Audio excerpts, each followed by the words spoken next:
Finally I got the cake recipe. Yes, ಮತ್ತೊಂದು bakery ತಿಂಡಿಗೆ bye bye ಹೇಳುವಂತಹ time. ಹೇಗ್ ಮಾಡೋದು ಅಂತ ನೋಡೋಣ ಬನ್ನಿ. ಫಸ್ಟ್ ಒಂದು ಬೌಲಲ್ಲಿ ಡೇಟ್ಸ್ನ ಹಾಲಲ್ಲಿ ನೆನೆಸಿಡಿ.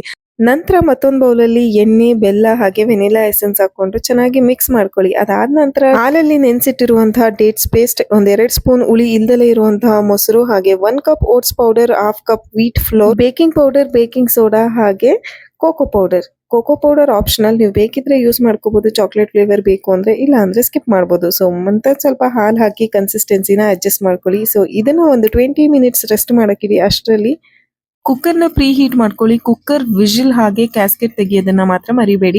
ಈಗ ಇದನ್ನ ಪ್ರೀ ಹೀಟ್ ಮಾಡಿರುವಂತಹ ಕುಕ್ಕರ್ ಅಲ್ಲಿ 30 to 40 ಮಿನಿಟ್ಸ್ ಬೇಕ್ ಮಾಡಿದ್ರೆ ಆಯ್ತು, ನಿಮ್ಮ beautiful and tasty cake ready ಆಗುತ್ತೆ. ಎಲ್ಲಾ ಮೆಜರ್ಮೆಂಟ್ ನಾನು ಡಿಸ್ಕ್ರಿಪ್ಷನ್ ಅಲ್ಲಿ ಶೇರ್ ಮಾಡಿರ್ತೀನಿ, ನೀವು ಚೆಕ್ ಮಾಡ್ಕೋಬಹುದು. ಪ್ರತಿದಿನ ಬೇಕರಿ ಫುಡ್ಗೆ ಅಡಿಕ್ಟ್ ಆಗಿರುವಂತಹ ಎಷ್ಟೋ ಮಕ್ಕಳು ಇದ್ದಾರೆ. ದಯವಿಟ್ಟು ಆ ಥರ ಅಡಿಕ್ಟ್ ಮಾಡಬೇಡಿ. ಮನೆಯಲ್ಲೇ ಆದಷ್ಟು ಮಾಡ್ಕೊಡಿ, ಹೆಲ್ದಿಯಾಗಿರುತ್ತೆ, ಹಾಗೆ ಮಕ್ಕಳು ಆರೋಗ್ಯಕ್ಕೂ ಕೂಡ ಒಳ್ಳೆಯದು. ಮತ್ತಷ್ಟು ಇದೇ ಥರ ರೆಸಿಪೀಸ್ಗೆ ನನ್ನ ಚಾನಲ್ನ ಫಾಲೋ ಮಾಡಿ.